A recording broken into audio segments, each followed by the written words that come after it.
Assalamualaikum. Dear students, our topic is how is the executive made accountable. ध्यान दीजिएगा, how is the executive made accountable. You know very well that in India there is a parliamentary system of government, and I told you earlier that where there is parliamentary system of government, executive is always accountable before legislature. Remember this thing. Executive is always accountable before legislature. So here our topic is how. If you are saying that executive is accountable before legislature, how he is accountable or where he is accountable before legislature. So this is my topic and I'll discuss it one by one, how the executive is accountable, how the executive is responsible before legislature.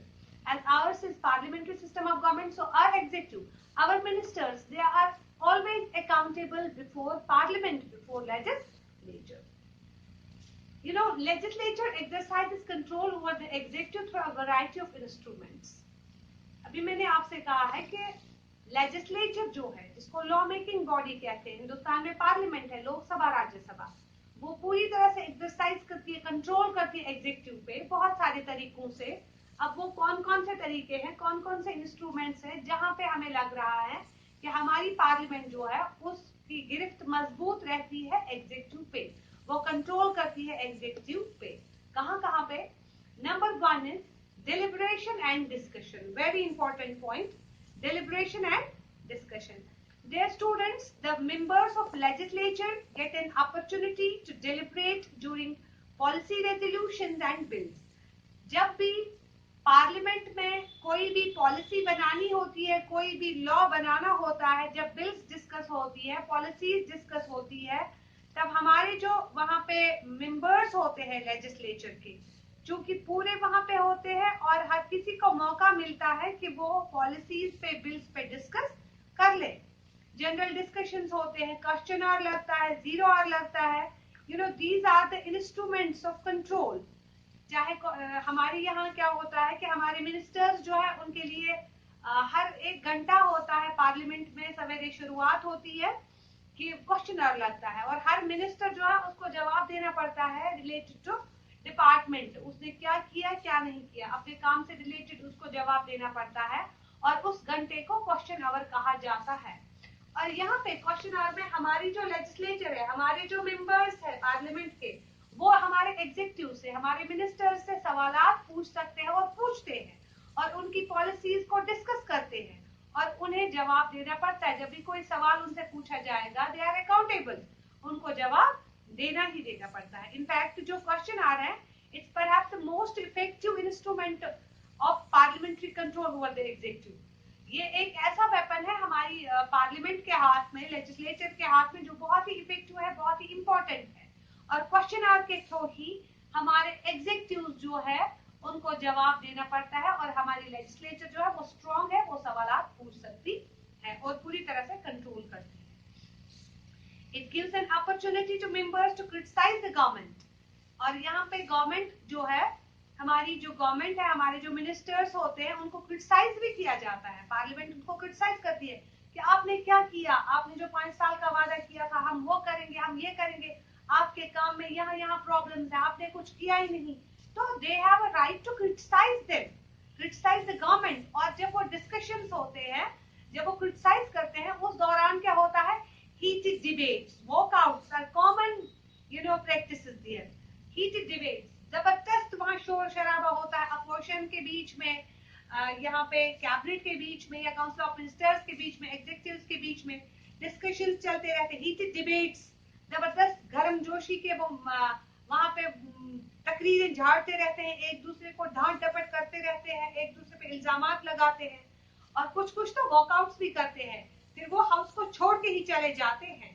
तो इसी तरह से जो हमारे यहाँ पे executive है वो अकाउंटेबल है लेजिस्लेचर में, क्योंकि उनसे सवालात पूछे जा सकते हैं through question hour, through discussions, through deliberations, they are accountable. Number 2 is approval and rectification of laws. Approval and rectification of laws, यहाँ एक इंपॉर्टेंट बात है. तभी कोई भी बिल पास होगी, अप्रूव होगी, जब दोनों हाउसेज उसको पास कर लेंगे। यहाँ खाली मिनिस्टर्स या काउंसिल ऑफ मिनिस्टर्स से, कैबिनेट से काम नहीं चलेगा। या कहीं कहीं पे भी लॉ जो है उनको रेक्टिफाई करना है, उसको करेक्ट करना है, तो वो वहां पे हमारी पार्लियामेंट जो है, हमारी लेजिस्लेचर जो है, they have a right to rectify the laws as well. Parliament exercises control through the power of rectification. A government which has a majority in parliament may not find difficulty in getting the approval of the legislature. However, with the arrival of coalition politics, hectic bargaining and negotiations take place between the ruling coalition and opposition. अब कोई bill pass करनी है, उसके लिए approval हमें दोनों houses में चाहिए, बात समझिएगा आप।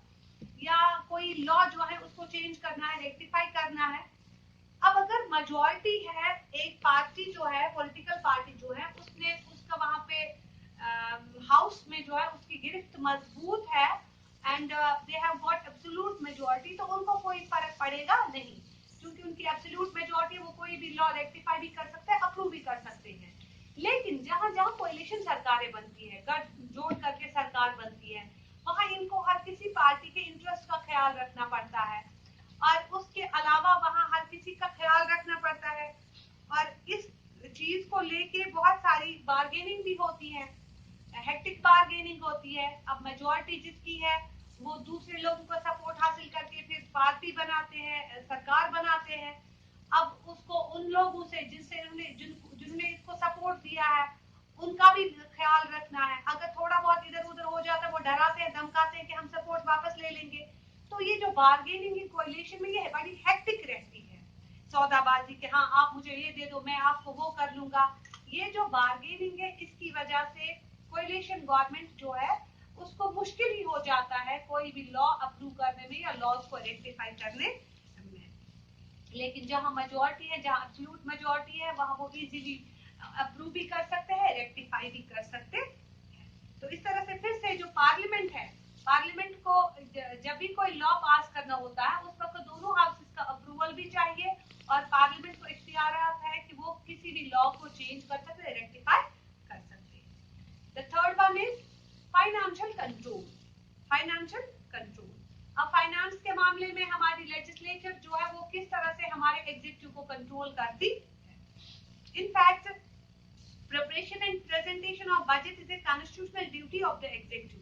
हालांकि बजट को प्रिपेयर करना, बजट को प्रेजेंट करना, बजट को पास करना, ये सारी जिम्मेदारी किसकी है? एग्जीक्यूटिव की है। लेकिन the Parliament, the legislature can inquire into gross misappropriation of funds on the report of Comptroller and Auditor General. आपको पता होना चाहिए हमारे यहाँ पे कंप्ट्रोलर एंड ऑडिटर जनरल जो है वो पूरी तरह से कंट्रोल करते हैं फाइनेंस को। कहीं धांधली तो नहीं है। अगर डिपार्टमेंट के पास इतना पैसा था, मिनिस्टर को उसके डिपार्टमेंट की अपलिफ्टमेंट के लिए इतना पैसा मिला, क्या उसने सही से वो पैसा डिपार्टमेंट पे लगाया या नहीं लगाया?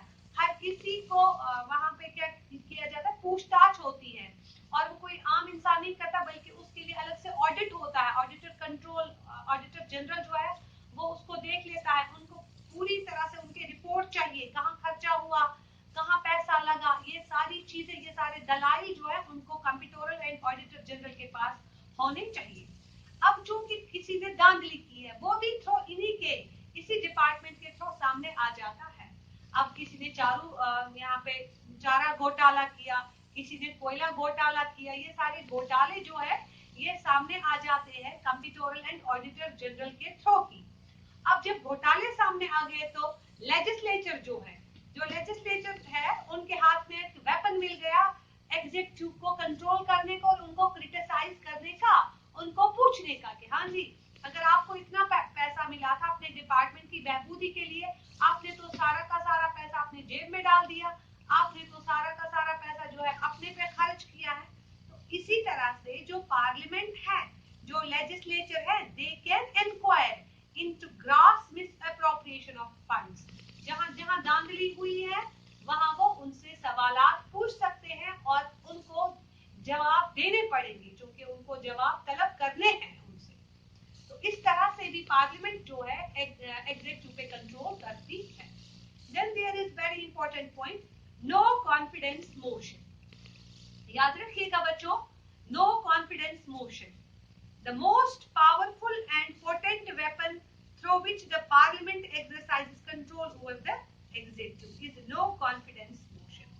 If a party fails to enjoy support of even one coalition partner in Lok Sabha, it can lose power. याद रखिएगा बात, हमारे यहाँ जो हमारे एग्जीक्यूटिव्स हैं, वो जो हमारे मिनिस्टर्स हैं, वो तब तक ही मिनिस्टर्स हैं जब तक वो लेजिस्लेचर में कॉन्फिडेंस का वोट, एतमाद का वोट हासिल कर रहे हैं.